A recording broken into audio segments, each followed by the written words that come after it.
नमस्ते प्रणाम। हम आपके छोट भाई केश कुमार कश्यप। आज की नई वीडियो में आपका स्वागत है। जी हाँ दोस्तों, सावन के सोमवारी, जी हाँ दोस्तों, 2 दिन पहले प्रमोद प्रेमी भैया का एक गाना आया है। अगर इसकी व्यूज़ की बात करते हैं, इस गाने की अगर हम, तो 22,000 व्यूज़ केवल गया है। अगर लाइक की बात करते हैं तो करीब 500 से 1000 के बीच में लाइक है। अगर वहीं कमेंट की बात करते हैं तो 250 से 300 कमेंट है लगभग। आखिर इस गाने पे व्यूज़ कम क्यों आया है दोस्तों? क्योंकि प्रमोद प्रेमी भैया का इस गाने का ना कोई पोस्टर आया और ना कोई टीजर आया।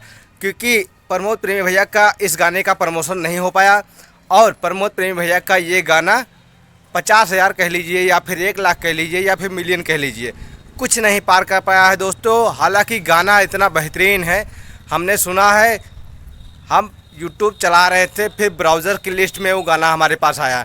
फिर हमने सुना और देखा कि यार इस गाने का हम प्रमोशन कर ही नहीं पाए, क्योंकि इस गाने के बारे में हमको जानकारी मिल ही नहीं पाई। व्हाट्सएप पे भी किए प्रमोद प्रेमी भैया को, हम उनसे जुड़े रहते हैं। हालांकि प्रमोद प्रेमी भैया से महीने 2 महीने में कहीं एक ना एक बार हमारी बात हो जाती है, तो अपडेट मिल जाता है हमको, इसलिए हम आपको आगे अपडेट दे पाते हैं। तो प्रमोद प्रेमी भैया को भैया इस गाने को ढेर सारा प्यार दीजिए।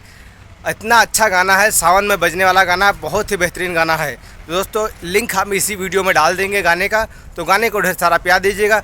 मिलते हैं किसी नए अपडेट के साथ, तब तक के लिए अपना ध्यान रखिएगा। हर हर महादेव।